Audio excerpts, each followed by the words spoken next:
میرے پیارے وطن تو سلامت رہے،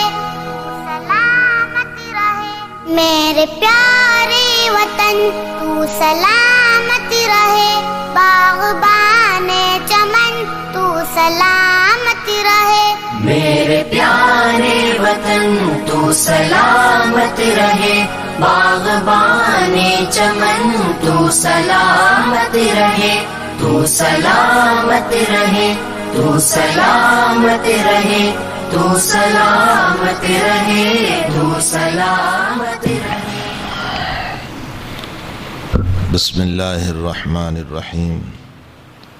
الحمد للہ نحمده ونستعینه ونستغفره ونؤمن به ونتوکل علیہ ونعوذ باللہ من شرور انفسنا ومن سیئات اعمالنا، من يهده الله فلا مضل له ومن يضلله فلا هادي له، ونشهد ان لا اله الا الله وحده لا شريك له، ونشهد ان سيدنا ومولانا محمدا عبده ورسوله، اما بعد، قال النبي صلى الله تعالى عليه وسلم: الراحمون يرحمهم الرحمن تبارک و تعالی، ارحموا من في الارض يرحمكم من في السماء، رواه ابو داود والترمذی۔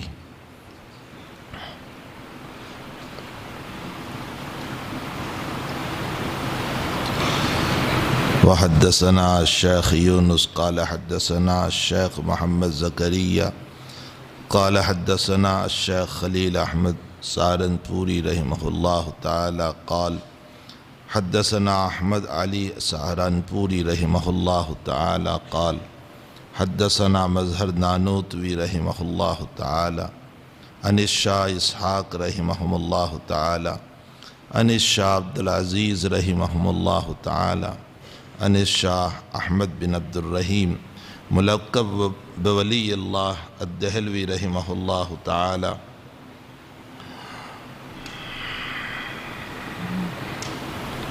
قال الشيخ ولي الله رحمه الله تعالى أخبرنا الشيخ أبو الطاهر محمد بن إبراهيم القردي المدني قال أخبرنا والدي الشيخ إبراهيم القردي المدني قال قرأت على الشيخ أحمد القشاسي قال أخبرنا أحمد بن عبد القدوس أبو المواهب الشناوي قال أخبرنا الشيخ شمس الدين محمد بن أحمد بن محمد رملي عن الشيخ أحمد زكريا بن محمد أبو يحيى الأنصاري قال قرأت على الشيخ الحافظ أبي الفضل شهاب الدين أحمد بن علي بن حجر الأسقلاني عن إبراهيم بن أحمد التنوخي عن أبي العباس أحمد بن أبي طالب الحجاز الحجار عن السراج الحسين بن المبارك الزبيدي عن الشيخ أبي الوقت عبد الأول بن عيسى بن شعيب السجزي الهروي عن شيخ أبي الحسن عبد الرحمن بن مظفر الداودي عن أبي محمد عبد الله بن أحمد السرخسي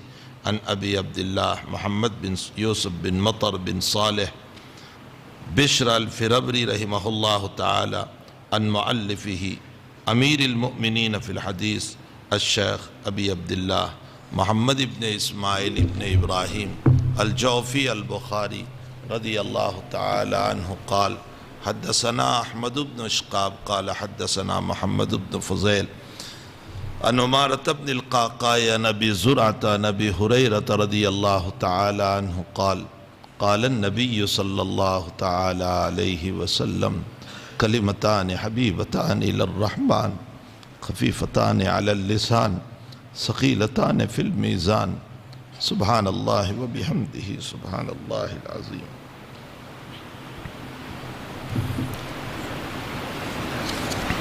عزیز بچوں، میرا یہ سبق آپ کے لیے ہے۔ میں نے سب سے پہلے حدیث مسلسل بالاولیت پڑھی۔ میں حدیث مسلسل بالاولیت کو نقل کرتا ہوں بہت سارے اکابر سے، لیکن میں صرف ان سارے اکابر میں ایک کی سند کو پیش کر دوں۔ سب سے پہلے میں نے یہ حدیث شریف سنی مولائی و مرشدی حضرت شیخ مولانا محمد یونس صاحب جونپوری رحمہم اللہ تعالی، شیخ الحدیث مظاہر علوم سہارنپور سے، وہ اس حدیث کو نقل کرتے ہیں شیخ محمد زکریا صاحب کاندلوی رحمہ اللہ تعالی سے، وہ اس حدیث شریف کو نقل کرتے ہیں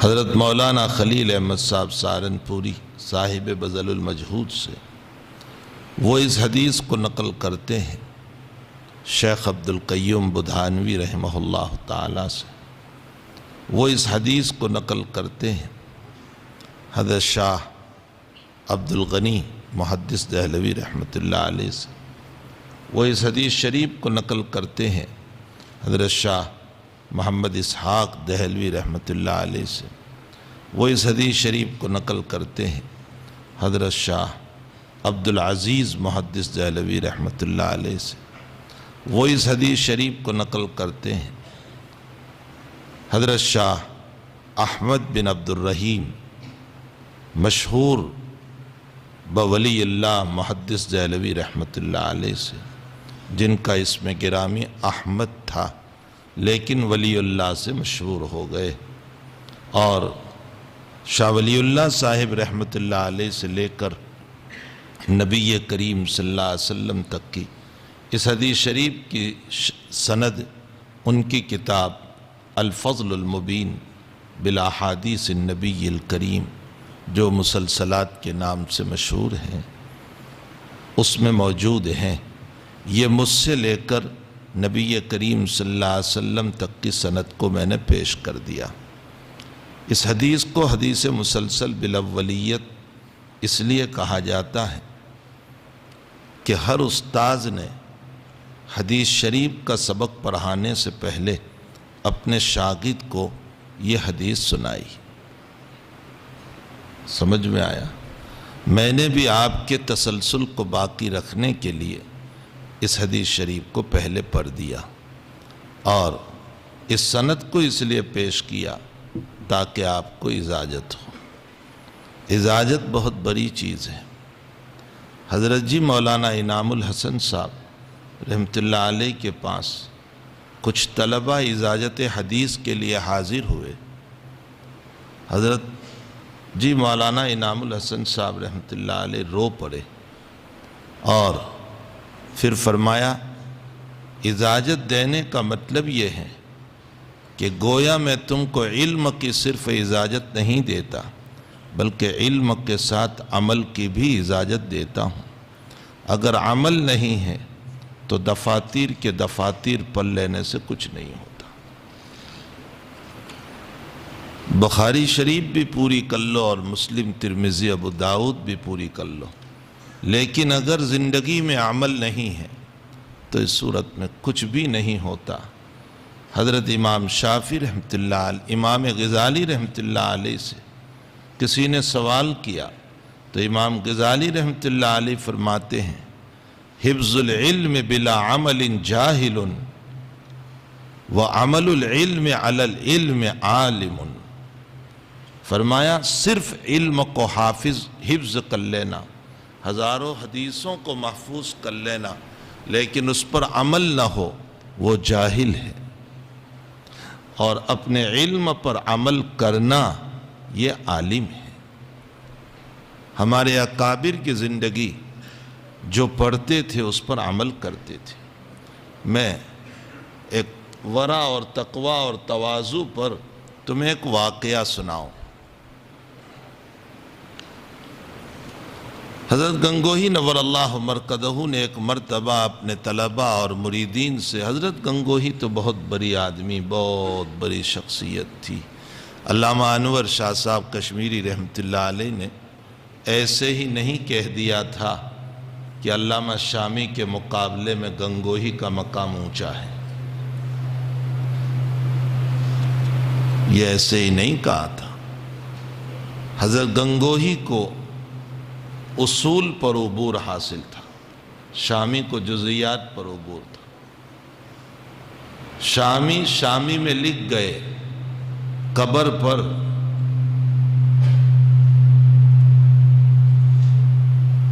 ثواب کی نیت سے پھول چڑھانا جائز ہے؟ واہ، شامی یہ لکھ گئے، دیکھیے شامی اٹھا کر فتاوی شام میں ثواب کی نیت سے پھول چڑھانا جائز ہے۔ حضرت گنگوئی فرماتے ہیں کسی بھی نیت سے جائز نہیں، اس لیے کہ آج ثواب کی نیت ہے، کل بدعت کی ابتدا اسی سے ہوگی۔ یہ اصول ہے۔ اگر آپ کو اصول محفوظ ہے تو جزیات خود بخود آسان ہو جائیں گے۔ سارے جزیات یاد کر لو، اصول نہیں ہے تو اس صورت میں کوئی فائدہ نہیں۔ حضرت گنگوہی رحمت اللہ علیہ کو اصول پر عبور تھا، بہت بڑی شخصیت۔ انور شاہ صاحب کشمیری رحمت اللہ علیہ فرماتے ہیں کہ اصل میں شامی نے فتاوی شام میں یہ پھول کا مسئلہ اس لیے لکھ دیا کہ شام میں تصوف زیادہ تھا۔ دیکھو بزرگوں کی نظر بھی کیسی ہوتی ہے۔ فرمایا شام میں تصوف زیادہ تھا، اور ظاہر سی بات ہے کہ جہاں تصوف زیادہ ہوتا ہے وہاں بدعات بھی ہوتی ہے۔ جہاں صوفی پنا زیادہ ہوتا ہے وہاں بدعات زیادہ ہوتی ہے۔ اسی لیے صوفیوں کے وہاں بہت سارے بدعات کے مسائل ہوتے رہتے ہیں، بلکہ بہت ساری روایات بھی ایسی نقل کرتے ہیں کہ جو موضوع ہوا کرتی ہے۔ صوفیوں کے وہاں روایت بہت مشہور ہے، کنت کنزم مخفیہ، میں ایک مخفی خزانہ تھا، اللہ کہتا ہے میں اس کو کھولنا چاہتا تھا، اس لیے میں نے مخلوق کو پیدا کیا۔ موضوع روایت ہے، اس کا ثبوت نہیں ہے۔ ہمارے حضرت شیخ یونس صاحب فرمایا کرتے تھے تصوف کی اکثر روایتوں میں تشیع کے راوی ہے، یعنی شیعہ راوی ہے۔ لیکن افسوس ہمارا یہ بھی رہا کہ ہمارے مدرسوں میں یا ہم علماء نے بیانات اس طرح پر کیے کہ بغض شیعہ کے اندر اتنے آگے بڑھ گئے کہ اہل بیت کی محبتیں بھی ختم ہو گئی۔ یہ بھی غلط ہے۔ یہ حضرات علماء بیٹھے، بغض شیعہ اپنی جگہ، وہ حضرات صحابہ کرام کو کفر کا فتویٰ دیتے ہیں، لا حول ولا قوت الا باللہ۔ ہماری سنت کی پہلی کڑی حضرات صحابہ ہے جنہوں نے براہ راست نبی کریم صلی اللہ علیہ وسلم سے علم حاصل کیا۔ اگر صحابہ کو مطعون کر دیا تو روایت منقطع ہو گئی، اور جو روایت منقطع ہو جائے وہ قابل استدلال نہیں۔ پھر بخاری لے لو یا مسلم لے لو، ترمذی لے لو یا ابو داؤد لے لو، مسند احمد لے لو یا مستدرک حاکم لے لو، کوئی بھی روایت نبی کے بعد تو پہلے صحابی آئے گا، اور صحابہ کے اوپر تم نے کلام کر دیا، وہ ان کو کفر کا فتویٰ دے دیا، تو اب وہ راوی مطعون ہو گیا اور کافر کی روایت کا اعتبار نہیں ہوتا، پھر ساری ذخیرہ احادیث کی روایتیں ختم ہو جائے گی۔ اس کا مطلب یہ نکلا کہ شیعہ بزبان دیگر دوسری زبان سے یہ کہنا چاہتے ہیں روایت چھوڑو، صرف قرآن لو۔ گویا یہ اہل قرآن کا ایک فرقہ ہوا۔ لیکن ہمارا اپنا حال بھی یہ رہا کہ ہم لوگوں نے بغض شیعہ میں اتنا غلو کیا کہ اہل بیت کی محبت بھی چھوٹ گئی۔ اب کوئی حسن کے وہ مناقب بیان نہیں کرتا، اب کوئی حسین کے وہ مناقب بیان نہیں کرتا، اب کوئی فاطمہ کے وہ مناقب بیان نہیں کرتا۔ کیوں؟ بغض شیعہ میں ان لوگوں کی محبتیں بھی ہمارے دل سے نکل گئی۔ جن کو نبی نے اپنے کندھے پر بٹھایا ہو، نبی کریم صلی اللہ علیہ وسلم نے، اور اس پر کسی نے کہہ دیا سواری بڑی اچھی ہے، یعنی حضرت سواری تھے، اپنے کندھے پر بٹھایا، فرمایا سواری بڑی اچھی ہے، تو نبی علیہ السلام نے فرمایا سوار بھی تو اتنا ہی اچھا ہے۔ جن کو حضرت نے سونگھا، تقبیل کی، بوسہ دیا، معانقہ فرمایا، سینے سے لگایا، جن کے باب میں فرمایا جنہوں نے ان کو ایذا پہنچائی اس نے محمد کو ایذا پہنچائی۔ اور جس نے محمد کو ایذا پہنچائی اس نے اللہ کو ایذا پہنچائی۔ آخر کوئی تو بات تھی۔ بخاری شریف میں آپ نے پڑھا ہوگا کتاب الفتن کے اندر روایت، نبی کریم صلی اللہ علیہ وسلم نے ارشاد فرمایا، چلو وہ روایت آ گئی تو میں قدر مسائل بھی اس میں بیان کر دوں۔ نبی اکرم صلی اللہ تعالی علیہ وسلم کا ارشاد ہے، حضرت حسن کی طرف اشارہ کر کے، اللہ تعالیٰ میرے اس نواسے کے ذریعے سے یعنی حسن کے ذریعے سے، میرے اس بیٹے کے ذریعے سے اللہ دو جماعتوں کے درمیان صلح کرائے گا۔ اب مسئلہ کیا ہوا؟ مسئلہ یہ ہوا کہ حضرت معاویہ رضی اللہ تعالیٰ عنہ، حضرت علی رضی اللہ تعالیٰ عنہما کا مسئلہ جو اس وقت موقع نہیں ہے، کیوں، کیا وجہ ہوئی اور کیا باتیں ہوئی۔ بہرحال جنگ صفین ہوئی، اور جنگ صفین میں علی کی کامیابی تھی۔ عمرو بن العاص رضی اللہ تعالیٰ عنہ میدان سیاست کے بڑے کھلاڑی تھے۔ عمرو بن العاص نے دیکھا کہ ہماری شکست ہو رہی ہے، تو حضرت معاویہ سے فرمایا کہ قرآن اٹھا لیں ہم۔ قرآن کو نیزوں پر اٹھایا۔ حضرت علی نے اپنے لشکر سے کہا کہ یہ ہیلا ہے، اس پر نہ جاؤ، چلتے رہو، کامیابی ہماری ہے۔ لیکن لوگوں نے کہا قرآن آ گیا، اب کیا کریں گے؟ جنگ رک گئی، دونوں طرف سے ایک ایک رکن کو امیر بنایا گیا، عمرو بن العاص معاویہ رضی اللہ تعالیٰ عنہ کی طرف سے، اور ابو موسیٰ عشری رضی اللہ تعالیٰ عنہ علی کی طرف سے۔ کوئی خاص فیصلہ نہ ہوا۔ یہاں سے اب حکومت دو حصوں میں بٹی۔ ایک طرف حضرت علی کوفہ چلے گئے اپنی خلافت کو لے کر، اور دوسری طرف حضرت معاویہ رضی اللہ تعالیٰ عنہ مدینہ المنورہ میں اپنی حکومت کے ساتھ رہے۔ حضرت علی رضی اللہ تعالیٰ عنہ کی شہادت ہو گئی، اب معاویہ اکیلے رہ گئے۔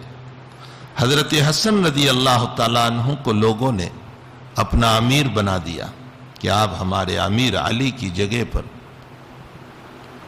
چند مہینے گزرے تھے، حضرت حسن کے معاون زیادہ ہو گئے، ویسے بھی نواسے رسول تھے، نبی کے پھول تھے، علی کے بیٹے تھے، باپ کی شہادت ہوئی، حسن کے ماننے والے زیادہ، لشکر بہت بڑا ہوا۔ حضرت عمرو بن العاص رضی اللہ تعالیٰ عنہ نے حضرت معاویہ رضی اللہ تعالیٰ عنہ سے فرمایا کہ حسن کا لشکر بڑا ہے، ہم بھی اپنے لشکر کو بڑا بنائیں تاکہ اچھی طرح جم کر مقابلہ ہو۔ حضرت معاویہ کا جواب آپ نے بخاری شریف میں پڑھا، فرمایا اگر جنگ لڑیں گے ان معصوم بچوں کا ذمہ دار کون ہوگا؟ ان کی بیویوں کا ذمہ دار کون ہوگا؟ ان کی بچیوں کا ذمہ دار کون ہوگا؟ میں کس پر حکومت کروں گا اگر سارے لوگ مر گئے تو؟ مجھے نہیں لڑنا ہے۔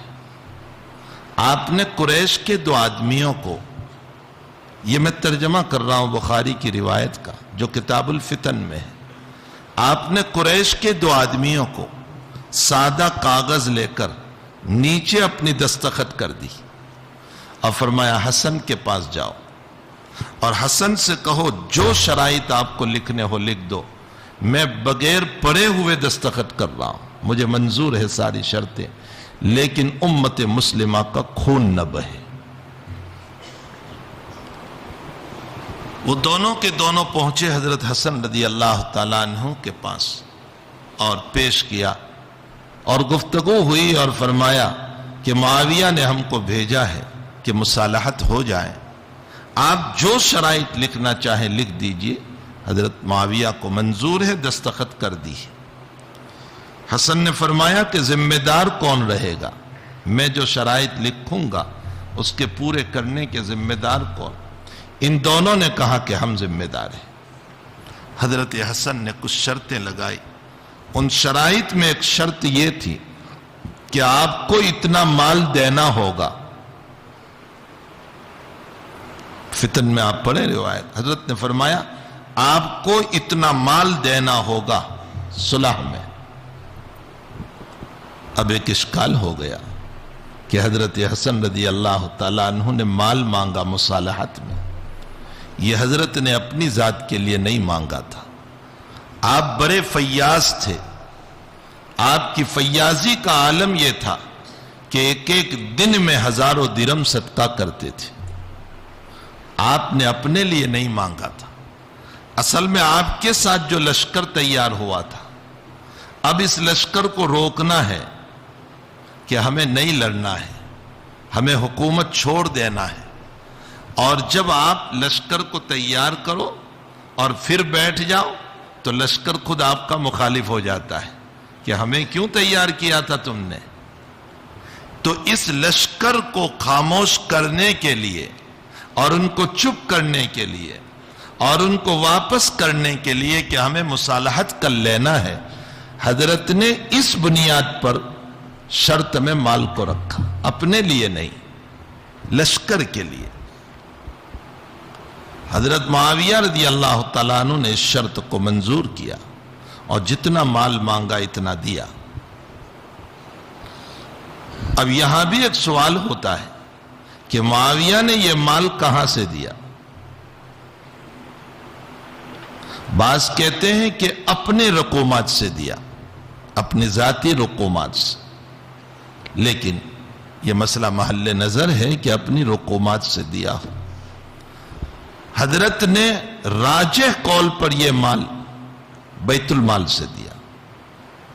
سوال یہ ہوتا ہے کہ اس کا مطلب یہ نکلا کہ معاویہ رضی اللہ تعالی عنہ نے اپنی حکومت کو بچانے کے لیے بیت المال کا پیسہ استعمال کیا۔ حدیث پڑھیں تو آپ کو پتا چلے گا، بیت المال کا روپیہ اور پیسہ یہ اپنی حکومت کے لیے استعمال کیا۔ علامہ ابن بطار رحمت اللہ علیہ شارح بخاری اس روایت پر جواب دیتے ہیں کہ حکومت بچانے کے لیے نہیں، مسلمانوں کے خون کو بچانے کے لیے آپ نے بیت المال کے پیسے دیے۔ معلوم یہ ہوتا ہے کہ اگر کسی جگہ مسلمانوں کا خون بہنے کا خطرہ ہو اور آپس میں ٹکراؤ پیدا ہو سکتا ہو اور لڑائی پیدا ہو سکتی ہو اور جان جانے کا خطرہ ہو، تو ایسے موقع پر دونوں جماعتوں میں مصالحت کراؤ، اور اس مصالحت کے لیے آپ کو زکوٰۃ کے پیسے بھی استعمال کرنے پڑے تو کر لو اور ان کو صلح کرا دو تاکہ کسی کا خون نہ بہے۔ مسلمانوں کا خون بڑا قیمتی ہے۔ ابن بطال کہتے ہیں کہ اگر جنگ ہوتی تو حضرت حسن کے کتنے آدمی مارے جاتے جو سارے مسلمان تھے، معاویہ کے کتنے آدمی مارے جاتے جو مسلمان تھے۔ یہاں خون بچانے کے لیے اور مسلمانوں کی عزت و عفت کو بچانے کے لیے حضرت نے بیت المال کا پیسہ استعمال کیا۔ تیسرا مسئلہ اس روایت پر اشکال ہوتا ہے کہ صلح کی پیشکش تو معاویہ نے کی، سادہ کاغذ دستخط کر کے بھیج دیا اور کہا آپ جو شرائط لکھو گے ہمیں منظور ہے، تو پیشکش کس نے کی ہے؟ حضرت معاویہ نے کی ہے صلح کی پیشکش تو۔ اور اللہ کے نبی علیہ السلام یوں کہہ کر گئے ہیں کہ میرے اس بیٹے سے اللہ صلح کرائے گا۔ دونوں میں تعارض نظر آ رہا ہے۔ یہاں حسن صلح نہیں کر رہے ہیں، معاویہ صلح کر رہے ہیں، اور نبی علیہ السلام تعریف کر کے گئے حضرت حسن رضی اللہ تعالیٰ عنہ کی، اَيُصْلِحَ مِنْهُ، میرے اس بیٹے سے اللہ صلح کرائے گا۔ اس کا جواب حافظ ابن حجر عسقلانی نے علامہ ابن بطال کے حوالے سے لکھا ہے فتح الباری میں کہ جی نبی کی بات ہی صحیح ہے۔ معاویہ کی پیشکش حکومت لینے کے لیے تھی، اور حسن رضی اللہ تعالیٰ عنہ تو حکومت کو چھوڑ رہے تھے۔ چھوڑنے والے کی تعریف ہوتی ہے، لینے والے کی تعریف نہیں ہوتی۔ کچھ سمجھ میں بھی آیا؟ حضرت حسن نے حکومت چھوڑ دی تو جو چھوڑے گا تعریف اس کی ہوگی، جو لے گا اس کی تعریف نہیں ہے۔ تو حسن رضی اللہ تعالیٰ عنہ کی حقیقت میں تعریف ہے۔ ایک مرتبہ گفتگو چل رہی تھی کہ حکیم الاسلام حضرت قاری طیب صاحب نور اللہ مرقدہ اہتمام کے بعد تنخواہ نہیں لی۔ حکیم الاسلام تو حکیم الاسلام تھے، آپ نے نہیں دیکھے قاری طیب صاحب کو؟ میں تو حضرت کی مجلس میں بار بار اپنی طالب علمی کے زمانے میں حاضر ہوتا تھا، جو علوم کا ایک دریا بہتا تھا۔ آپ نے ایک مرتبہ عصر کے بعد کی مجلس میں ایک عجیب و غریب بات پیش کی۔ میں اس مجلس میں بیٹھا ہوا تھا، لیکن ہم طالب علم تھے اس لیے پیچھے بیٹھتے تھے۔ میں اس زمانے میں ہدایہ کا طالب علم تھا۔ حضرت نے فرمایا، حکیم الاسلام نے، کہ جس وقت مریم علیہ السلام کو جبریل امین پھونک مارنے کے لیے آئے تھے، غور سے سننا نقطہ، تو انسانی شکل میں آئے تھے، اس لیے کہ قرآن بشرن کہہ رہا ہے، انسانی شکل میں آئے تھے۔ اب وہ کس انسان کی شکل میں آئے تھے؟ قاری صاحب رحمت اللہ علیہ فرماتے ہیں کہ آگے اللہ نے ایک لفظ بڑھایا، بشرن سویہ، قرآن میں ہے۔ سویہ کا معنی کامل و مکمل، جو تمام صفات کے اعتبار سے کامل ہو اس کو بشرن سویہ کہتے ہیں، اور دنیا میں کامل و مکمل تمام صفات کے اعتبار سے اگر کوئی ہے تو نبی کریم صلی اللہ علیہ وسلم۔ معلوم ہوتا ہے کہ جبریل امین جس موقع پر مریم کو پھونک مارنے آئے تو حضور کی شکل میں آئے تھے، جو شکل اللہ کے نبی کو آئندہ چل کر اللہ تعالیٰ دینے والا تھا، اس شکل میں آئے تھے۔ اب قاری صاحب اس پر تحقیق کرتے ہوئے فرماتے ہیں کہ حمل ٹھہر گیا پھونک سے، عیسیٰ پیدا ہوئے اور جبریل حضور کی شکل میں آئے۔ اس کا مطلب حضرت عیسیٰ علیہ السلام نبی علیہ السلام کے روحانی بیٹے ہو گئے، چونکہ آپ کی شکل پر آئے تھے۔ اور ظاہر سی بات ہے کہ باپ کی ملکت پہ اور ملکیت پر کوئی ہاتھ ڈالتا ہے تو بیٹا ہی کھڑا ہوتا ہے۔ جب نبی علیہ السلام کی اس امت پر دجال اور یاجوج ماجوج ہاتھ ڈالے گا تو اس وقت آپ کا روحانی بیٹا عیسیٰ ہی کھڑا ہوگا۔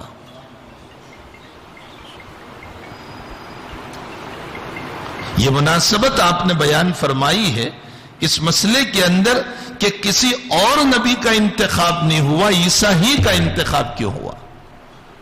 تو قاری صاحب فرماتے ہیں کہ اس کی وجہ یہ ہے کہ آپ روحانی بیٹے ہیں، اور باپ کی ملکیت پر جب کوئی مسئلہ کھڑا ہوتا ہے تو بیٹا کھڑا ہوتا ہے۔ اور آگے فرماتے ہیں کہ بیٹا جب کوئی کمال کا کام کرتا ہے تو باپ اپنی آگوش میں لے لیتا ہے۔ فرمایا نبی کے پڑوس میں عیسیٰ کا دفن ہونا، یہ گویا کہ اللہ کے نبی اپنی آگوش میں لے لیں گے کہ واہ میرے بیٹے، تم میری امت کو بچا کر آئے ہو۔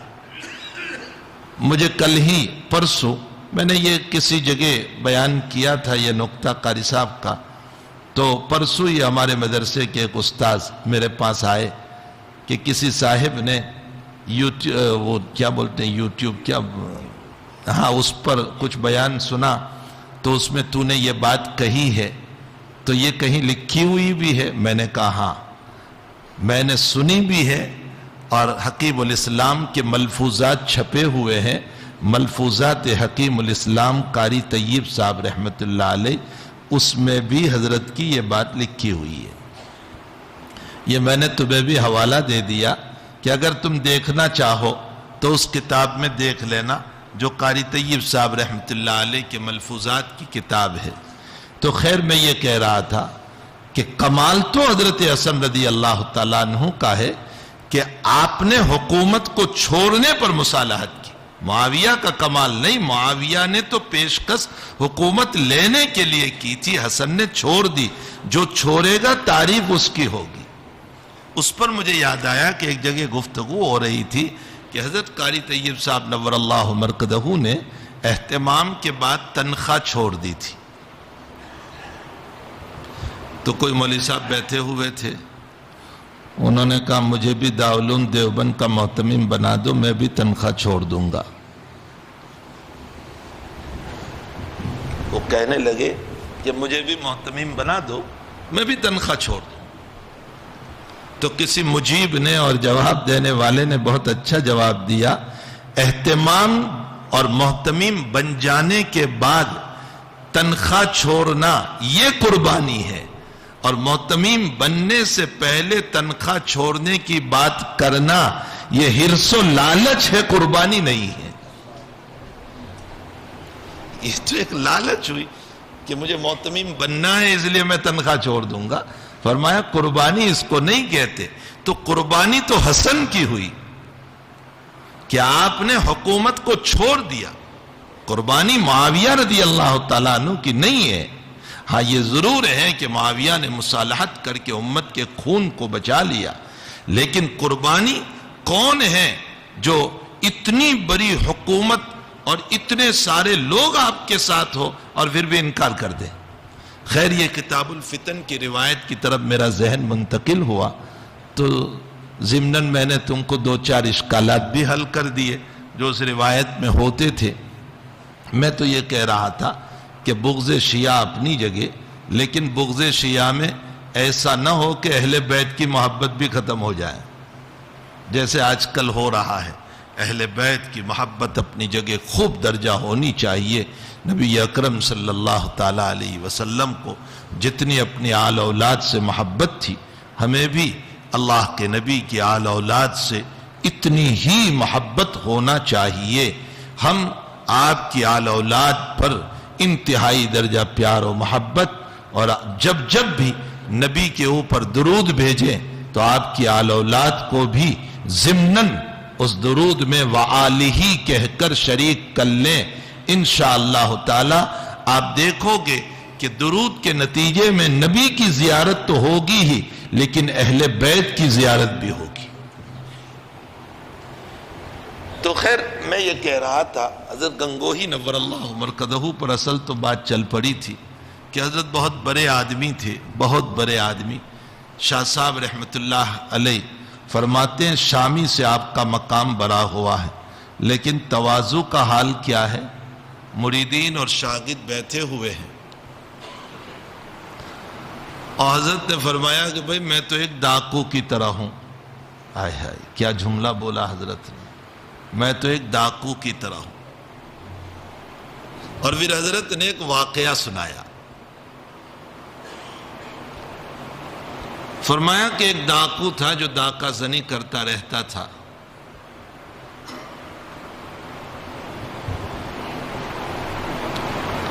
ایک مرتبہ کسی بزرگ کی خانقاہ سے گزرا تو اس نے دیکھا کہ بزرگ کے پاس لوگ ہدیے لا رہے ہیں.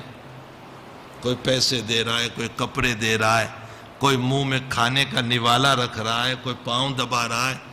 سارے لوگ حضرت کی خدمت کر رہے ہیں. ایک دن اس نے دیکھا، 2 دن دیکھا، تو پھر ڈاکو کہنے لگا یہ رات بھر بیداریاں کرنا اور یہاں سے وہاں دوڑنا اور ڈاکہ زنی کرنا، اس کے بجائے تو یہ کاروبار بہت اچھا ہے. میں بھی بزرگ کیوں نہ بن جاؤں. وہ ایک کسی پہاڑ کے دامن میں ایک درخت کے نیچے بیٹھ گیا. کبھی کسی ایک کا گزر ہوا، 2 کا گزر ہوا. ہوا چلی کہ کوئی بہت بڑے بزرگ آئے ہوئے ہیں، بہت بڑے بزرگ ہیں. اب یکے بعد دیگرے وہاں مجمع ہونے لگا. شروع میں لوگ ہدایہ پیش کرتے ہیں تو بزرگ صاحب غصے ہو جاتے ہیں. وہ ڈاکو نالائق کہیں کہ ہدیہ دیتے ہو، ہمیں دنیا کی لالچ دیتے ہو، لے جاؤ اس کو، نہیں چاہیے ہم کو. لوگوں کو اور عقیدت آ گئی کہ یہ تو کچھ لیتے ہی نہیں ہے، تو اور عقیدت آ گئی. حضرت تھانوی نے اس واقعے کو نقل کیا ہے۔ اس کے بعد آہستہ آہستہ لینا شروع کیا، اس لیے کہ بیٹھا ہی تھا، اسی لیے اب جو لینا شروع کیا اور حلقہ بڑھتا گیا، اور کسی کو کوئی وظیفہ دے رہا ہے، کسی کو کوئی وظیفہ دے رہا ہے، کسی کو کوئی دعا دے رہا ہے، کسی کو کوئی ذکر دے رہا ہے، اور لوگ وہاں ذکر کر رہے ہیں، وظائف پڑھ رہے ہیں، قرآن کی تلاوت کر رہے ہیں، اور جو آنے والے تھے وہ تو مخلص تھے، ان کو تھوڑے ہی پتا تھا کہ یہ ڈاکو ہے یا یہ غلط نیت سے بیٹھا ہوا ہے۔ تو لوگ جو وہاں آ رہے تھے وہ تو خلوص نیت کے ساتھ آ رہے تھے، ذکر کر رہے تھے، قرآن کی تلاوت کر رہے تھے۔ نتیجہ یہ ہوا کہ جتنے مریدین تھے ان میں سے کچھ لوگوں کو اللہ تعالیٰ نے بلند مقام عطا کر دیا۔ کبھی ہوتا ہے ایسا کہ شاگرد استاد سے بڑھ جاتا ہے۔ آپ نے پڑھا ہوگا بخاری کے شروع میں امام بخاری نے اپنے شاگرد رشید امام ترمذی کو یوں کہا: من تفعت منی یا ترمذی ولیکن انتفعت منک اکثر ممن تفعتنی۔ امام بخاری استاذ ہے، امام ترمذی شاگرد ہے، اپنے شاگرد کو یوں کہہ رہے: بیٹے امام ترمذی، جتنا تو نے مجھ سے فائدہ اٹھایا اس سے زیادہ میں نے تجھ سے فائدہ اٹھایا۔ کبھی ہوتا ہے ایسا۔ ایک بات اور یاد رکھو، علامہ ابن حجر مکی رحمت اللہ علیہ نے لکھا ہے: کانت الطلاب یعترضون علی مشائخہم وعلی اساتذتہم ولیکن لہم زین لا شین۔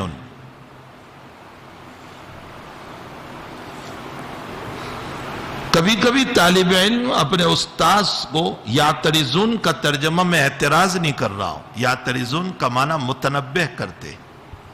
کبھی طالب علم اللہ تعالیٰ نے اس کو علم دیا ہوتا ہے تو وہ استاذ کو متنبہ کرتا ہے کہ حضرت یہ بات نہیں ہے، یہ ہے یہاں۔ اور ہوتا ہے، دنیا میں نبی کے علاوہ معصوم کون ہے؟ غلطی ہر ایک سے ہوتی ہے۔ امام بخاری رحمت اللہ علیہ کے باب میں آپ نے ایک جگہ پڑھا ہوگا، کتاب المغازی کے اخیر میں ایک راوی ہے احمد، وہاں کون ہے؟ اس راوی کے اوپر اتنا کلام ہوا، حافظ صاحب رحمت اللہ تعالی علیہ وہاں ایک جملہ نقل کرتے ہیں کہ کبھی کبھی تیز رفتار گھوڑے کو بھی ٹھوکر لگ جاتی ہے، یعنی بخاری کو ٹھوکر لگ گئی۔ آپ نے صفت الصلاۃ پڑھی بخاری شریف میں، اور پوری ترتیب کے ساتھ امام بخاری نے پوری صفت صلاۃ کو ذکر فرمایا، تکبیر تحریمہ سے لے کر سلام تک، اور ہر ایک پر باب قائم فرمایا۔ لیکن آپ شاید یاد نہ رہا ہو تو پھر کھول کے دیکھ لینا کہ امام رضی اللہ تعالی عنہ نے درود پر کوئی باب قائم نہیں کیا۔ التحیات پر بھی باب ہے، انی ظلمت نفسی پر بھی باب ہے، سبحان ربی العالی پر بھی باب ہے، تمام ابواب ہے، لیکن درود شریف کا باب بخاری میں نہیں ہے، صفت الصلاۃ میں۔ اب آپ ایسے ہی پڑھتے چلے گئے، اشکال بھی ہوا تھا تمہیں وہاں۔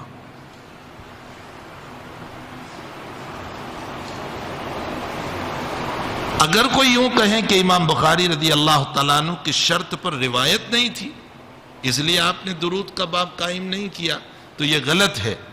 کتاب الدعوات میں امام بخاری رحمت اللہ علیہ نے درود شریف کا باب قائم کیا ہے اور درود کی روایت بھی لائے۔ درود ابراہیم کو پیش کیا ہے، آپ کے پاس روایت موجود ہے، آپ کی شرط پر ہے، تو پھر صفت الصلاۃ میں کیوں نہیں لایا جہاں پوری صفت بیان کر رہے تھے؟ اگر کوئی یہ جواب دے کہ بخاری درود شریف کے قائل نہیں، یہ تو ہو ہی نہیں سکتا۔ جمہور اہل سنت والجماعت درود شریف کے قائل ہیں، حتیٰ کہ امام شافعی رضی اللہ تعالیٰ عنہ نے تو درود شریف کو نماز میں پڑھنا فرض قرار دیا۔ اگر کوئی درود شریف کو چھوڑ دیتا ہے، امام شافعی کے وہاں نماز نہیں ہوتی۔ اور امام شافعی اکیلے نہیں ہیں، امام احمد کا بھی آخری قول یہی ہے کہ درود شریف کا پڑھنا فرض ہے۔ بعض مالکیہ کا بھی یہی قول ہے، کہ درود شریف کا پڑھنا فرض ہے. اور اگر بھائی چلیے یہ تو ایک پوری جماعت ہو گئی فرض کی قائلین کی، لیکن شافعی اکیلا بھی ہوتا تو کوئی حرج نہیں. اس نے جو بات کہی تھی وہ نبی کے احسانوں کو دیکھ کر کہی تھی کہ تمہیں نماز ہی ملی ہے اس نبی کی برکت سے، اور جب وقت آیا تو تم نے درود چھوڑ دیا اس پر.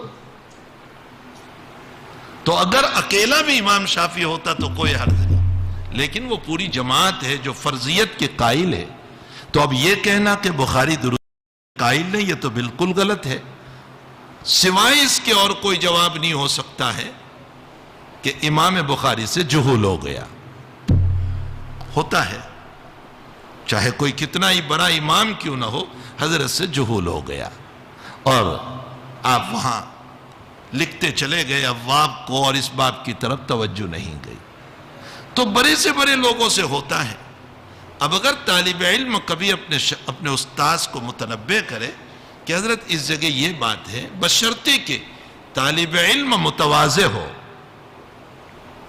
طالب علم کو اپنی شان بتانا مقصود نہ ہو، طالب علم کو فخر کرنا مقصود نہ ہو، اپنے استاذ کی تذلیل مقصود نہ ہو، تو اس صورت میں اگر طالب علم کسی بات کی طرف اطلاع کرتا ہے تو یہ استاذ کے لیے زینت کی چیز ہے، لا شین، ذلت کی چیز نہیں. اچھی بات ہے، اپنے طالب علم کی بات کو قبول کرنا چاہیے. امام بخاری اسی کو کہہ رہے امام ترمذی کو کہ جتنا تم نے مجھ سے فائدہ اٹھایا اس سے زیادہ میں نے تم سے فائدہ اٹھایا. تو خیر میں یہ کہہ رہا تھا کہ کبھی کبھی مریدین اور طالب علم اس مقام پر چلا جاتا ہے تو وہ تو تھا ڈاکو، لیکن مریدین ذکر کی وجہ سے مقام اعلیٰ پر پہنچے. تو ایک دن سارے مریدین بیٹھ کر کہنے لگے کہ چلو ہم مراقبہ کریں اور مراقبہ کر کے اپنے شیخ کا مقام معلوم کریں کہ کس مقام پر ہے.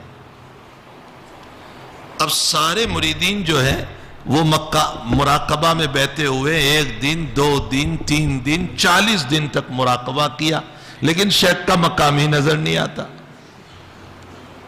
کوئی مقام نظر نہیں آتا شیخ کا. تو پھر مریدین نے یوں کہا شیخ سے کہ حضرت ہم نے مراقبہ کیا، آپ کس مقام پر پہنچے ہوئے ہیں کہ ہمیں آپ کا مقام ہی نظر نہیں آتا. تب جا کر وہ بزرگ رو پڑے اور بہت روئے، اور رونے کے بعد فرمایا پیارو میرا کوئی مقام نہیں ہے، میں ڈاکو ہوں، میں نے صرف دنیا کمانے کے لیے یہ طریق اختیار کیا، میرا کوئی مقام نہیں ہے، میں فاسد نیت کے ساتھ بیٹھا تھا. لیکن کبھی کبھی استاذ یا شیخ کی نیت فاسد ہو لیکن آنے والا اپنے اخلاص کی بنیاد پر ترقی کر جاتا ہے. فرمایا تم لوگ میرے لیے دعا کرو کہ اللہ مجھے کچھ توفیق دے دے، کچھ مقام دے دے، ورنہ میں تو ایسا گندا ہوں. ان کے مریدوں نے ان کے لیے دعا کی اور مسلسل دعا کی. نتیجہ یہ ہوا کہ ایک دن نبی کریم صلی اللہ علیہ وسلم نے خواب میں آ کر بتایا کہ تیرے مریدوں کے صدقے میں حق تعالی نے تجھے مقام ابدال دے دیا. انسان کی تواضع بھی انسان کو بہت کام آ جاتی. عزیز بچوں، ہمیں اپنی تواضع رکھنا چاہیے. ہماری شان ہی کیا ہے، 2 لفظ ہمیں نہیں آتے، ہم کیا اپنے علم پر فخر کریں. تو بہرحال یہ جتنی کتابیں آپ پڑھ رہے ہیں اس سے علم ملتا ہے. البتہ یہ کتاب اور یہ علم عمل کو چاہتا ہے. اگر عمل ہے تو علم محفوظ ہے، اور اگر عمل نہیں تو دفاتر کے دفاتر کو یاد کر لینے سے کچھ نہیں ہوتا. اس لیے جو پڑھو اس پر عمل کرو، اپنی زندگی کو ویسی بناؤ جیسے نبی کریم صلی اللہ علیہ وسلم ہم سے چاہتے ہیں. اللہ کے نبی کے ہم صرف الفاظ میں وارث نہیں ہیں، اللہ کے نبی کے ہم تقوی میں بھی وارث ہیں، ورع اور پرہیزگاری میں بھی وارث ہیں. آپ کے رونے میں بھی وارث ہے، آپ کے آنسوؤں میں بھی وارث ہے، آپ کے غم میں بھی وارث ہے، آپ کے کرن میں بھی وارث ہے، آپ کے درد میں بھی وارث ہے۔ جس عالم کی آنکھوں سے ٹھٹھرتی ہوئی امت کے لیے اور پریشان کن امت کے لیے رات میں اٹھ کر 2 قطرے آنسو کے نہیں بہتے، اس عالم کو یہ حق نہیں ہے کہ وہ اپنے آپ کو یہ کہیں کہ میں نبی کا وارث ہوں، ہرگز نہیں، وہ نبی کا وارث نہیں ہو سکتا ہے۔ ٹھیک ہے، الفاظ میں وارث ہو جاؤ، باقی نبی کریم صلی اللہ تعالی علیہ وسلم کے درد و غم کے اندر، آپ کے قرن میں ہم اللہ کے نبی کے وارث ہیں۔ تو پہلی بات تو مجھے جو کہنا تھا وہ یہ کہ آپ نے جو کچھ پڑھا اس پر عمل کریں، اپنی زندگی کو شریعت پر لائیں، دین پر لائیں۔ ہمارا اٹھنا بیٹھنا، چلنا پھرنا، ہمارا لباس، ہماری زندگی مبارک زندگی پر ہو۔ ہماری ٹوپی دیکھ کر کوئی یہ نہ کہیں کہ یہ عالم ہے یا غیر عالم، ہمارا لباس دیکھ کر کوئی یہ نہ کہیں کہ یہ عالم ہے یا غیر عالم، ہماری چال چلگت کو دیکھ کر کوئی یہ نہ کہیں کہ یہ عالم ہے یا غیر عالم۔ ہم ٹوپی سے لے کر پاؤں تک مکمل طور پر اوصاف محمدی صلی اللہ علیہ وسلم کے ساتھ متصف ہونے چاہیے۔ حضرت امام بخاری رضی اللہ تعالیٰ عنہ نے اپنی اس کتاب میں کتاب الوحی سے لے کر اخیر تک ان تمام باتوں کو نقل کر کے مجھے اور آپ کو، ہم سب کو اسی بات کی دعوت دی ہے۔ امام بخاری کی شان میں آپ نے نہیں پڑھا، خود امام بخاری کہتے ہیں الحمدللہ میں نے اپنی پوری زندگی میں کسی کی غیبت نہیں کی۔ اتنی بڑی کتاب لکھی ہے، لیکن یہ نہیں کہا کہ مجھے امید ہے کہ اس کتاب پر میری مغفرت ہو جائیں، یہ نہیں کہا ہے۔ حالات میں آپ نے پڑھا ہوگا، حضرت نے یہ فرمایا میں نے پوری زندگی غیبت نہیں کی، مجھے امید ہے کہ اللہ ترک غیبت پر میری مغفرت کرے گا۔ آپ انداز لگائیں کیسا آدمی تھا یہ، جس نے ساری زندگی، اب آپ کو اشکال ہوگا کہ بخاری کلام کرتے ہیں نا کہ فلاں راوی ایسا ہے، فلاں راوی ایسا ہے، کذاب ہے، فلاں ہے، تو کیا یہ غیبت نہیں ہوئی؟ کتاب العلل پڑھی ترمذی میں؟ پڑھی کہ نہیں پڑھی؟ کتاب العلل کے اندر حضرت امام ترمذی رحمۃ اللہ علیہ نے اس مسئلے کو ذکر کیا ہے، اور امام مسلم نے مقدمہ مسلم میں اس مسئلے کو ذکر کیا ہے کہ محدثین کا کلام کرنا یہ غیبت میں داخل نہیں ہے، بلکہ یہ عین عبادت ہے، اس لیے کہ یہ جو کچھ کسی پر کلام کیا وہ کلام ذاتی اغراض کی بنیاد پر نہیں کیا، بلکہ نبی کی روایتوں کی حفاظت کے لیے کیا ہے۔ تو اور نبی کی روایت دین ہے، تو تحفظ دین کے لیے کیا۔ علامہ خطیب بغدادی نے تاریخ بغداد میں لکھا ہے کہ حضرات محدثین جب کسی راوی کی روایت ملتی تھی تو اس راوی سے متعلق تحقیق کرنے جاتے تھے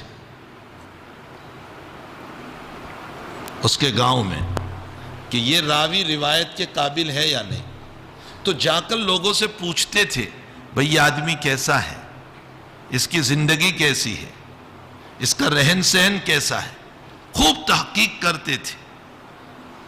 تو خطیب بغدادی کہتے ہیں کہ جس بستی میں جا کر تحقیق کرتے تھے وہ لوگ اس پوچھنے والے محدث کو یوں کہتے تھے کہ کیا تمہیں شادی کرنا ہے؟ اس لیے کہ ہمارے وہاں تو ساری تحقیق شادی ہی کے لیے ہوتی ہے، کہیں شادی کرنا ہو تو تحقیق کرتے، اس کے گھر کی، اس کے مکان کی، اس کے اہل اولاد کی، اس کی زندگی کی۔ تو یہ خطیب خود لکھتے ہیں کہ لوگ یوں پوچھتے تھے کہ کیا تمہیں نکاح کرنا ہے یا اپنے بچے کا نکاح کرانا ہے؟ تو وہ کہتے تھے نہ خود نکاح کرنا ہے نہ بچے کا نکاح کرانا ہے، بلکہ ایک روایت ان کے واسطے سے پہنچی ہے، اگر یہ صحیح صدوق اور ثقہ ہے تو ہم روایت کو قبول کریں، ورنہ ان کی روایت ان کو واپس کر دیں۔ یہ ہیں اکابر کی محنتیں۔ تو اکابر نے جو کچھ کلام کیا محدثین پر وہ تحفظ دین کے لیے کیا ہے، تحفظ شریعت کے لیے، اس کو جو ہے غیبت میں داخل نہیں مانا جائے گا۔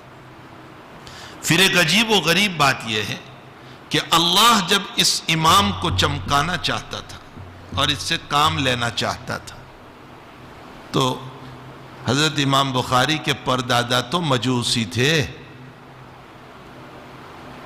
ارے تم نے نہیں پڑھا؟ مجوسی تھے، آتش پرست تھے، آگ کے پجاری تھے، اور اللہ تعالیٰ نے ان کو ایمان کی توفیق دی، وہ ایمان لائے، اور ان کی تیسری نسل کے اندر یہ محمد ابن اسماعیل پیدا ہوئے۔ اللہ جب دین کا کام لینا چاہتے ہیں تو مجوسی اور غیر مسلم کے گھر میں بھی ایمان کی توفیق دے کر اللہ امام کو پیدا کر دیتا ہے۔ اس سے اس بات کا سبق ملا کہ کبھی بھی انسان کو غرور و تکبر نہیں کرنا چاہیے۔ اللہ تو کسی سے بھی دین کا کام لے لیتا ہے، یہ ضروری نہیں ہے کہ میں ہوں گا تو یہ کام ہوگا، میں نہیں ہوں گا تو کام نہیں ہوگا۔ دوسری بات، امام بخاری رضی اللہ تعالیٰ عنہ جب پیدا ہوئے تو نابینا تھے، بلائنڈ تھے دونوں آنکھوں سے۔ ماں 2 سال تک دعا کرتی رہی، تب جا کر اللہ تعالیٰ نے بینائی دی۔ ابراہیم علیہ السلام خواب میں آئے اور فرمایا تیرا بیٹا دیکھتا ہو گیا، حق تعالیٰ کو کام لینا تھا تو اللہ نے آپ کو بینائی عطا فرمائی، اور صرف آنکھوں کی بینائی نہیں بلکہ دل کی بینائی بھی عطا فرمائی، بصیرت بھی دی، بصارت بھی دی۔ بصیرت قلب سے تعلق اور بصارت آنکھوں سے تعلق، آپ کو دونوں عطا کیا۔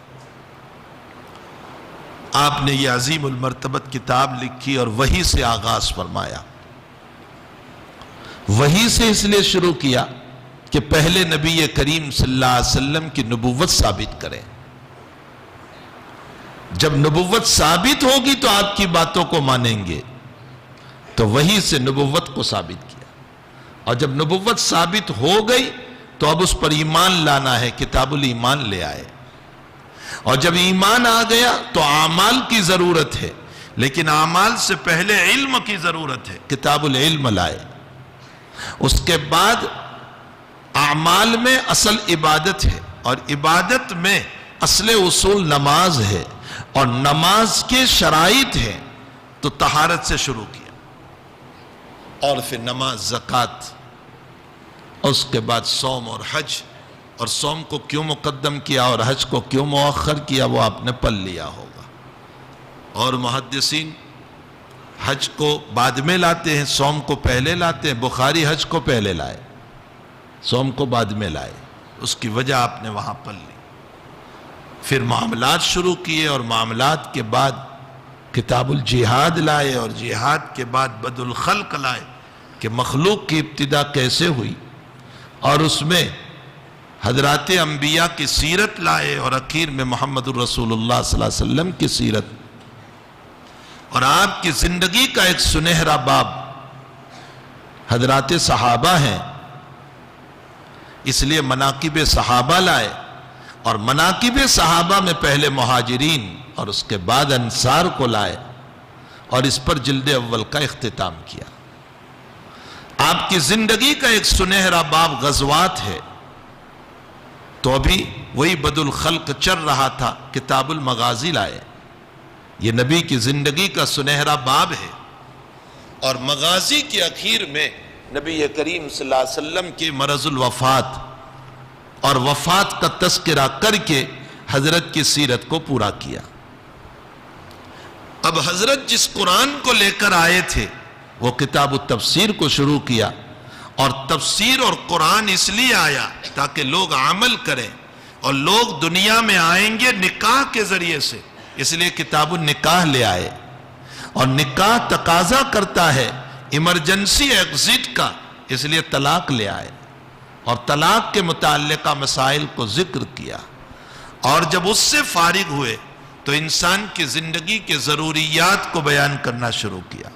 ضروریات زندگی میں سب سے پہلے کھانا ہے، کتاب الاطعمہ لائے، اور اطعمہ کی مناسبت سے عقیقے کے مسائل، ذبح کے مسائل، ان سب کو ذکر کیا، اور پھر اس کے بعد اشربہ لائے، اور شراب کے جتنے مسائل تھے حلال و حرام ان تمام کو ذکر کیا، اور اس کے بعد ضروریات زندگی کا تیسرا مسئلہ لباس ہے، تو آپ نے کتاب اللباس کو ذکر کیا، اور کتاب اللباس کے اختتام پر آپ نے ضروریات زندگی، طعام، شراب اور لباس کے شریعت محمدی کے ڈھانچے میں زندگی عطا فرمائی کہ آپ کا طعام کیسے ہوگا، ٹیک لگا کر مت کھانا، آرام سے مت کھانا، سیدھے بیٹھ کر کھانا، بقدر ضرورت کھانا۔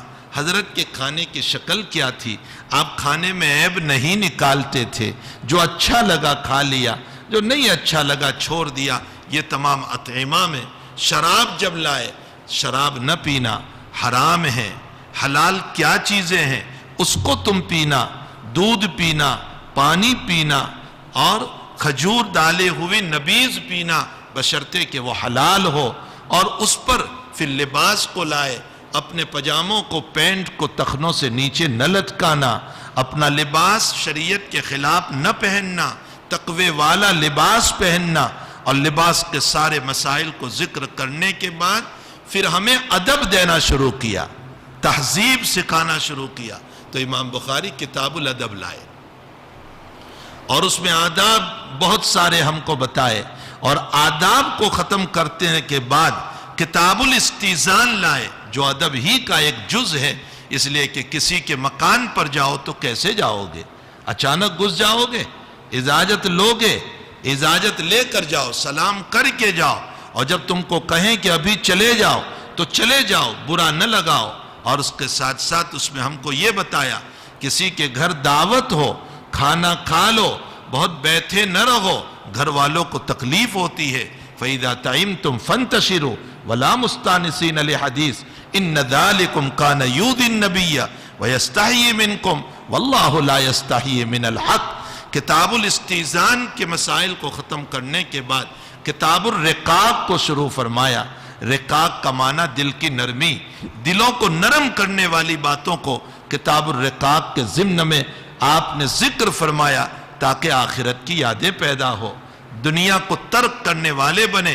اور جب کتاب الرقاق سے فارغ ہوئے تو پھر امام بخاری رضی اللہ تعالیٰ عنہ کتاب الاقراء ہے، کتاب الحیل ہے، مناسبت سے اس کو ذکر کیا، اور پھر اس کے بعد کتاب التعبیر لائے، اس لیے کہ ہیلے میں بھی ظاہر کچھ ہے اور باطن کچھ ہے، اور تعبیر میں بھی خواب کچھ اور ہوتا ہے اور تعبیر کچھ اور نکلتی ہے۔ تو اس کے بعد کتاب التعبیر لائے، اور تعبیر کبھی کبھی فتنے کا ذریعہ بنتی ہے، تو اس کے بعد کتاب الفتن لے آئے، اور جب کتاب الفتن سے فارغ ہوئے تو فتنوں کو دور کرنے کے لیے حکومت کی ضرورت ہوتی ہے، اس لیے کتاب الاحکام لے آئے، اور کتاب الاحکام میں اطیعوا اللہ و اطیعوا الرسول، اللہ اس کے رسول کی اطاعت چاہیے، اس لیے کتاب الاعتصام بالکتاب والسنت لے آئے۔ اور جب کتاب الاعتصام کو ختم کیا اور ادلہ اربع کو ذکر کیا تو اخیر میں کتاب التوحید کو لے آئے، اور کتاب التوحید پر اپنی کتاب کو ختم کر کے اشارہ کیا کہ میں ایمان سے چلا تھا اور ایمان کے اہم مسائل پر ختم کر رہا ہوں۔ یہ میں نے پوری کتاب کو بالترتیب بیان کر دیا اجمالاً۔ کتاب التوحید کو بیان کرتے کرتے سب سے بڑی چیز جو اس کتاب التوحید میں آپ نے بیان فرمائی وہ صفات خداوندی ہے۔ چونکہ اس وقت ایک فرقہ پیدا ہو گیا تھا جہمیہ، جو آپ نے کتاب التوحید کے شروع میں پڑھا، جہم بن صفوان اس کا بانی تھا، 128 یا 130 میں وہ مارا گیا۔ وہ کہتا تھا کہ اللہ کی صفات کو ماننا یہ تعدد خدا ہے، یعنی ایک اللہ ہے، دوسرا رحمان ہے، تیسرا رحیم ہے، چوتھا خالق ہے، پانچواں رزاق، تو کتنے خدا ہو جائیں گے؟ عقل کا مارا تھا وہ، بے وقوف تھا۔ بے وقوفوں کی دنیا میں کمی نہیں ہے، بہت سارے بے وقوف پیدا ہوتے رہتے، ہر دور میں ہوتے۔ یہ شکیل بن حنیف بے وقوف ہی تو ہے، غلام احمد قادیانی بیوقوف ہی تو ہے، بیوقوفوں کی دنیا میں کمی نہیں ہوتی۔ 800 سال پہلے میں تمہیں ایک بات بتاؤں، آج سے 800 سال پہلے علامہ دہلوی نے الفرق بین الفرق ایک کتاب لکھی ہے، چھپی ہوئی ہے، ذرا مطالعہ کر لینا اس کا۔ اس میں ایک واقعہ لکھا ہے، آج سے 800 سال پہلے عبید اللہ بن حسن کیروانی، یہ کیروان کا رہنے والا تھا، ایران کا، اس نے ایک فرقہ قائم کیا، اس فرقے کا نام تھا فرقہ کرامتا۔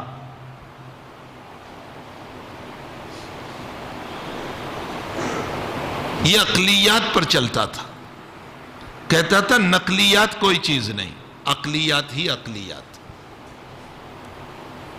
ان کی نسلیں آج بھی موجود ہیں، ان کی ذری، لوگ کہتے ہیں آج کل کہاں جہمیہ اور کرامتا اور آج کہاں ہے؟ ارے بھائی ہے، جو ان کے خیالات تھے ایسے خیالات کے لوگ آج بھی ہے۔ وہ حبیب الرحمن لدھیانوی جو پاکستان میں مرا، حضرت شیخ زکریا رحمۃ اللہ علیہ کے رشتہ داروں میں ہوتا تھا، 5 جلدوں میں کتاب لکھی اور بخاری کی ساری روایت کو موضوع کہا۔ یہ ابھی کی پیداوار ہے۔ مذہبی داستانیں اور اس کی حقیقت، یہ ہے کتاب کا نام۔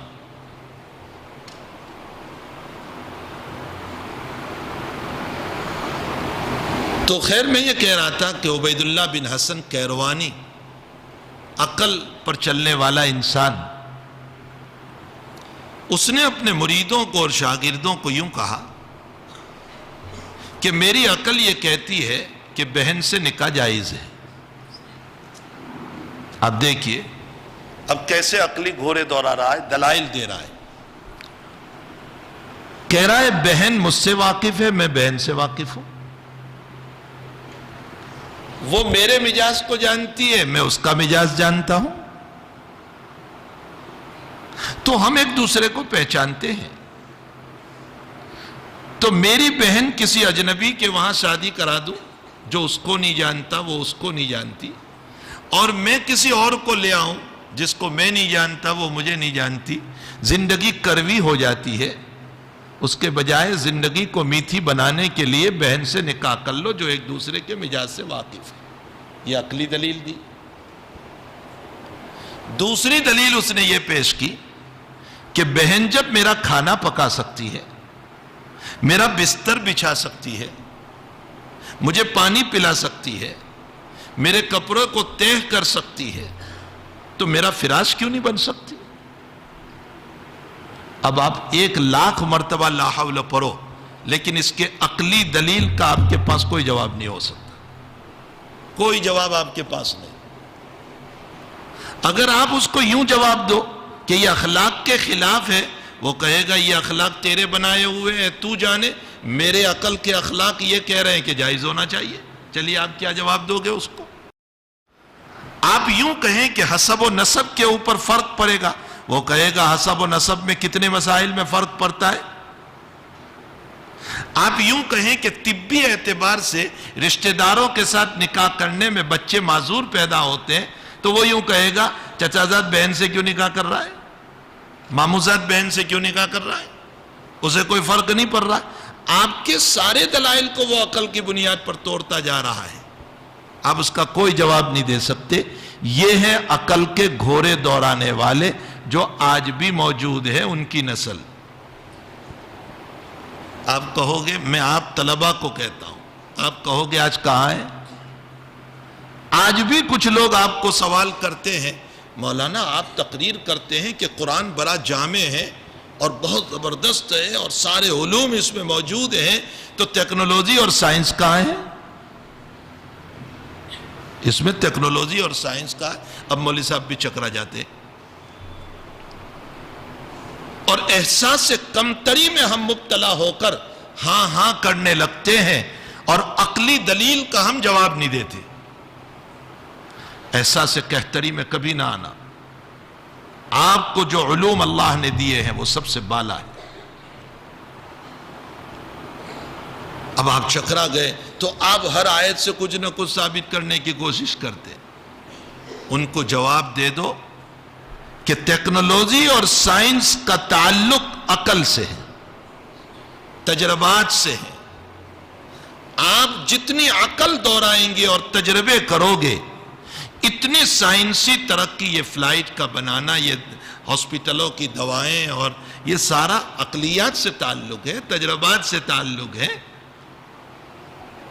اس میں جتنی عقل اور تجربات چلائیں گے آپ ترقی کرو گے.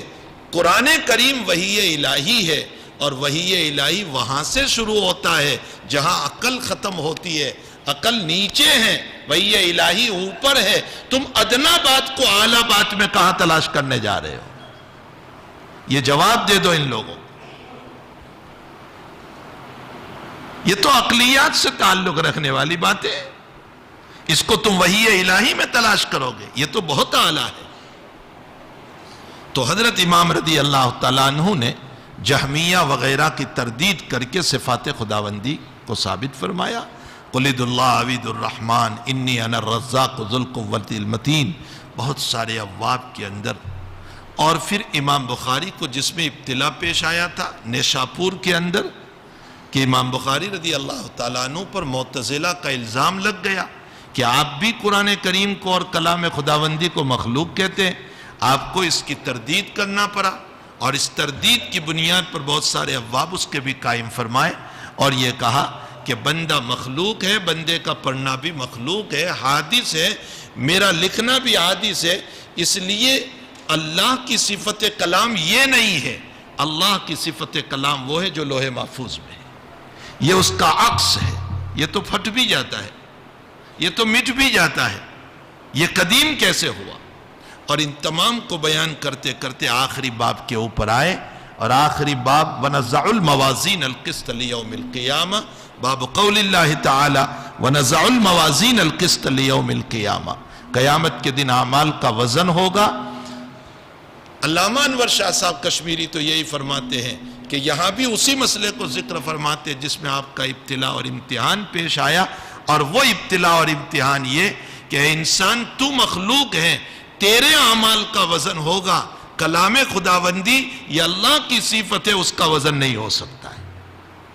تو وہ اور ہے، تیرا پڑھنا کرنا یہ سب اور ہے. اور دیگر محدثین اور شراح یہ فرماتے ہیں کہ امام بخاری کتاب کے اختتام پر وزن اعمال کو بیان کرنا چاہتے ہیں کہ قیامت کے دن اعمال کا وزن ہوگا. سب سے اخیر میں اس باب کو اس لیے لائے کہ امام بخاری اب کتاب کو ختم کر رہے ہیں، مجھے اور آپ کو یہ سبق دے رہے ہیں کہ انسانوں تول تول کر بولنا، کینچی کی طرح زبان نہ چلانا، جہاں چاہے بکواس نہ کرتے رہنا. تمہاری ہر بات اللہ کے وہاں محفوظ ہے، وزن ہوگا. کہیں ایسا نہ ہو کہ تمہاری زبان تمہیں جہنم میں نہ لے جائے. ما یلفظ من قول الا لدیہ رقیب عتید. آپ نے بخاری شریف میں روایت پڑھی، کتاب الرقاق میں نبی کریم صلی اللہ علیہ وسلم نے فرمایا جو مجھ کو 2 عضو کی حفاظت کی ذمہ داری دیتا ہے، اللہ کے نبی کہتے ہیں میں اس کو ہاتھ پکڑ کے جنت میں لے جاؤں گا. اللسان والذکر، زبان اور شرمگاہ، ان دونوں کی حفاظت کی جو ذمہ داری دیتا میں اس کو ہاتھ پکڑ کے جنت میں لے جاؤں گا. امام غزالی اس پر لکھتے ہیں کہ نبی نے جن 2 عضووں کا تذکرہ کیا ہے وہ بلا عزم کی ہے. جانتے ہو میں عربی کا لفظ بول رہا ہوں عوام کی وجہ سے، اس میں عزم نہیں ہے، حدی نہیں ہے. اور جس چیز میں عزم اور حدی نہیں ہوتی اس میں طول کا بھی مادہ ہے، سکرنے کا بھی مادہ ہے. امام غزالی کہتے ہیں کہ ان دونوں عضووں کا طول تمہیں جہنم میں لے جائے گا، ان دونوں عضووں کا سکر جانا یہ تمہیں جنت میں لے جائے گا. اتنا زبردست نقطہ حضرت نے پیش کیا ہے، اس لیے ان 2 عضووں کی حفاظت کی جائے. امام بخاری کہتے ہیں اعمال کا وزن ہوگا. اب وزن کی شکل کیا ہوگی؟ بخاری کی اپنی رائے وہ ہیں جو ابن عباس کی رائے ہے، امام احمد کی رائے ہے، ابو حنیفہ کی رائے ہے کہ خود اعمال کا وزن ہوگا۔ اشکال یہ ہو کہ اعمال کا وزن کیسے؟ اس کا جسم نہیں ہے۔ ابن عباس کہتے ہیں قیامت میں اللہ تعالیٰ اعمال کو جسم دے گا، اچھے اعمال کو اچھا جسم اور برے اعمال کو برا جسم۔ آپ نے مالک ابن دینار کا واقعہ نہیں پڑھا کہ ڈاکو تھے مالک ابن دینار، تو خواب دیکھا کہ ایک بہت بڑا اژدہا دوڑ رہا ہے پیچھے، آپ بھاگ رہے ہیں، راستے میں ایک ضعیف آدمی ملا، کہا مجھے بچا لے، کہا میں نہیں بچا سکتا، اس پہاڑ کے اندر کچھ بچے ہیں، اگر تیرا کوئی بچہ ہوگا تو تجھے بچائے گا۔ وہ پہاڑ کے دامن میں گئے اور اپنی بچی جو مر گئی تھی اس کا نام لیا، تو وہ بچی دوڑتی دوڑتی آئی اور اپنے ابا سے لپٹ گئی۔ مالک نے کہا بیٹی یہ اژدہا میرے پیچھے پڑا ہے، کہا ابا وہ نہیں آئے گا۔ اس کے بعد بیٹی نے مالک ابن دینار کو ایک آیت پڑھ کر سنائی، الم یعن للذین آمنوا ان تخشع قلوبہم لذکر اللہ، ابا داڑھی سفید ہو گئی، ابھی تک وہ دن نہیں آیا کہ تم گناہوں کو چھوڑو، بڑھاپا آ چکا تم پر، کیا گناہوں کو لے کر بیٹھے ہوئے، ڈاکہ زنی اور شراب، اسی میں آپ پڑے رہو گے۔ مالک ابن دینار صبح اٹھے، معبر کو تعبیر پوچھی، فرمایا وہ جو اژدہا تھا وہ تیرے برے اعمال ہیں، اور وہ جو برا ملا تھا وہ تیرے اچھے اعمال، لیکن اچھے اعمال اتنے کمزور تھے کہ برے اعمال کا مقابلہ نہیں کر سکے، لیکن نابالغ بچی تھی تیری جو مچل کر کے اللہ کے پاس تجھے بچا لیا، اب بھی تو باز آ جا، الم یعن للذین آمنوا۔ بس اسی دن سے مالک نے توبہ کی اور ولیوں کے درجے پر فائق ہو گئے۔ تو اللہ اعمال کو جسم دے گا، اچھے اعمال کو اچھا جسم، برے اعمال کو برا جسم۔ حضرت شیخ مولانا زکریا صاحب کے ملفوظ میں لکھا ہے، کتنا برا دن ہوگا وہ جب میرے گندے اعمال گندی شکلوں میں میرے پاس آئیں گے، اور میرا باپ اور میری ماں اور میری بیوی اور میرے بچے اس گندی شکل کے اعمال کو دیکھتے ہوں گے جو میں نے دنیا میں کیا تھا، کتنی شرمندگی ہوگی۔ عزیزو، گندے کاموں سے بچو، موبائل کی گندی دنیا سے بچو، عریانی تصویروں سے بچو، بد نظری سے بچو، غلط سوچوں سے بچو، حسد بغض و عداوت سے بچو، اپنے قلب کو صاف ستھرا رکھو، دل کو پاک رکھو، اللہ کا نور اترے گا، علم کا فیضان ہوگا، اور اللہ آپ کے دلوں سے وہ بات کہلوائے گا جو کتابوں میں بھی نہیں ہوگی۔ اور ابن عمر رضی اللہ تعالیٰ عنہ وغیرہ ایک جماعت یہ کہہ رہی ہے کہ صحائف کا وزن ہوگا، میں مختصر کر رہا ہوں، صحائف کا وزن ہوگا، اس لیے کہ ترمذی شریف کی روایت ہے، قیامت کے دن ایک آدمی کو لایا جائے گا، اس کے 99 دفتر ہوں گے، اس کا وزن ہوگا، لہو 99 سجلات، ایک پرے میں، اور اللہ ایک پرچی نکال کر دے گا، اس میں لا الہ الا اللہ لکھا ہوا ہوگا، وہ دوسرے پلڑے میں وہ جھک جائے گا، اللہ اس کو نجات دے دے گا۔ اور کچھ لوگ کہتے ہیں کہ خود انسان کا وزن ہوگا، لیکن یہ قول مرجوح ہے۔ ان لوگوں کا استدلال عمر کا قول وزنوا قبل ان توزنوا، وزن کر لو اس سے پہلے کہ تمہارا وزن کیا جائے۔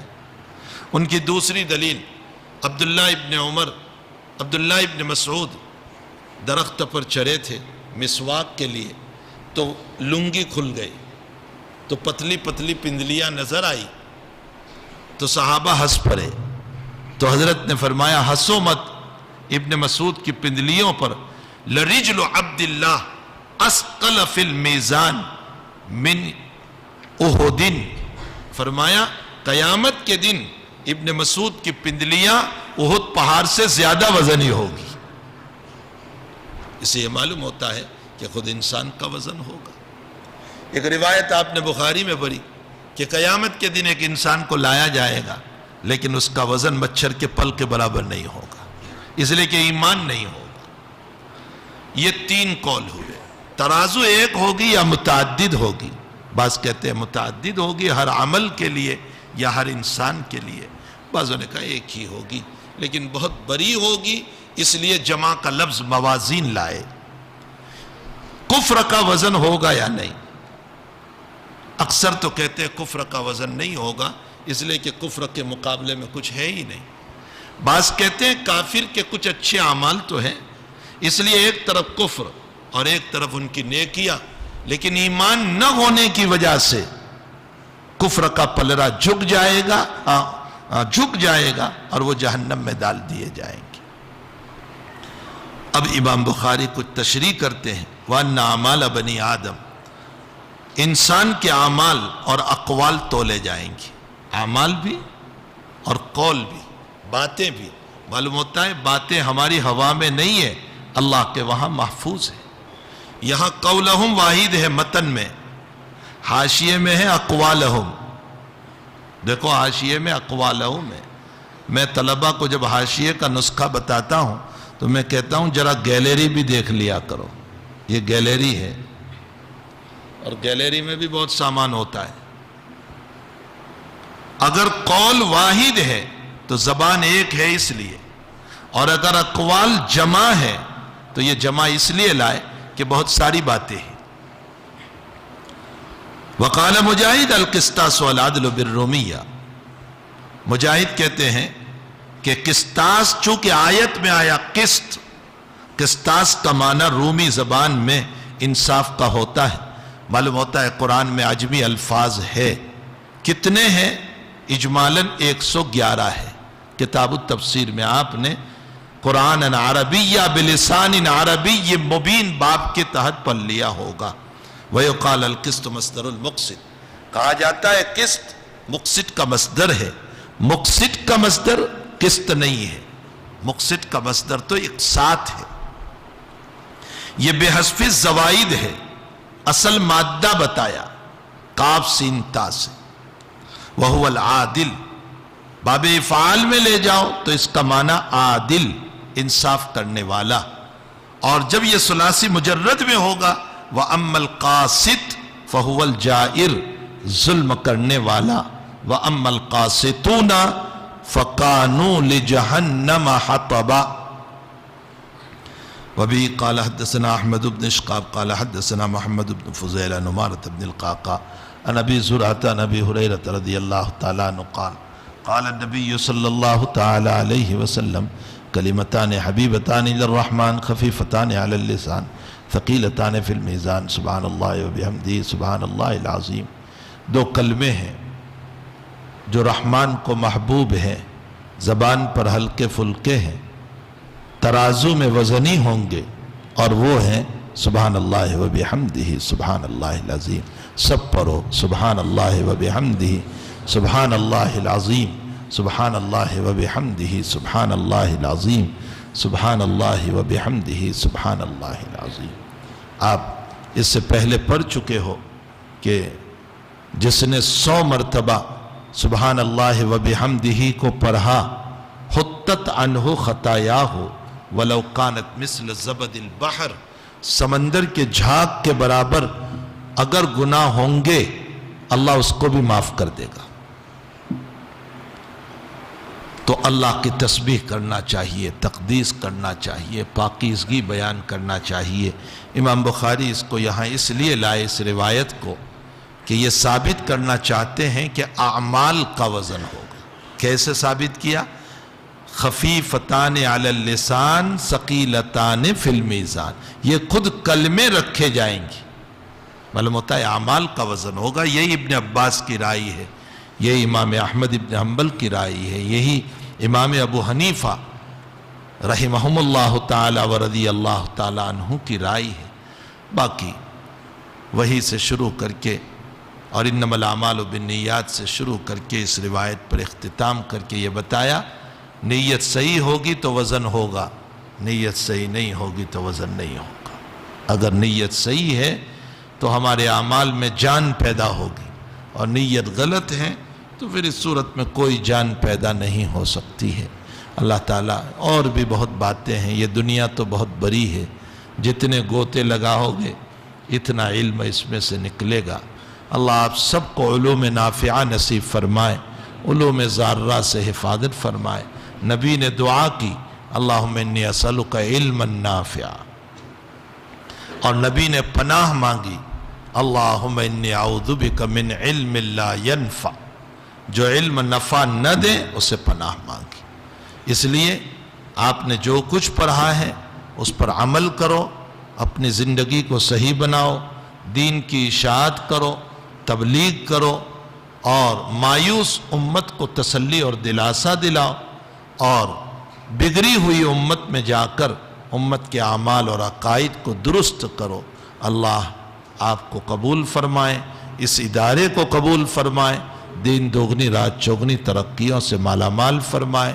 مفتی صاحب اور ان کے جتنے رفقا جو اس ادارے کے اندر لگے ہوئے ہیں، حق تعالیٰ سب کو اجر عظیم عطا فرمائے، سب کو بہترین بدلہ عطا فرمائے۔ ساری زندگی کہیں بھی رہنا، اپنے اساتذہ سے منسلک رہنا، استاذوں سے وابستہ رہنا، مشورے کرتے رہنا، اور بھائی جس بزرگ کی طرف تمہارا دل مائل ہو، جس اللہ والے کی طرف، ان کے ہاتھ پر اپنا ہاتھ دے کر بیعت ہو جاؤ۔